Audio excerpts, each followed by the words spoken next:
My name is Vinod Narayanan. I'm a professor in the Department of Mechanical and Aerospace Engineering in the College of Engineering at UC Davis. Our research is focused on improving the energy efficiency of things like power generation and industrial processing. If you're talking about power generation, it means ultimately lowering the cost that you pay for electricity.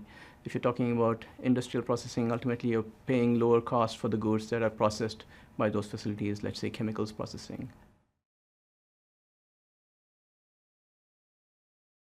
For this current project, we are at a phase where we have shown that our designs and manufacturing processes work for a smaller scale device. We have tested this at UC Davis, and the next phase of the project was to take it to a larger scale. So we have partnered with additive manufacturing company that scales up this device, and we were going to test it at our national lab partner.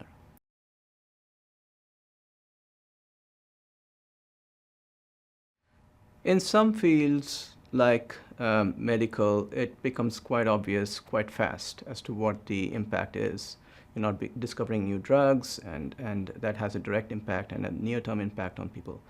For other technologies like the ones I'm working on, it doesn't become pretty obvious until 10 years down the line. The materials that we're using, the manufacturing methods that we're using, and the design. So this is a interdisciplinary design that includes thermal engineering, which is where we come in, and materials science and additive manufacturing, which is where Carnegie Mellon's role is.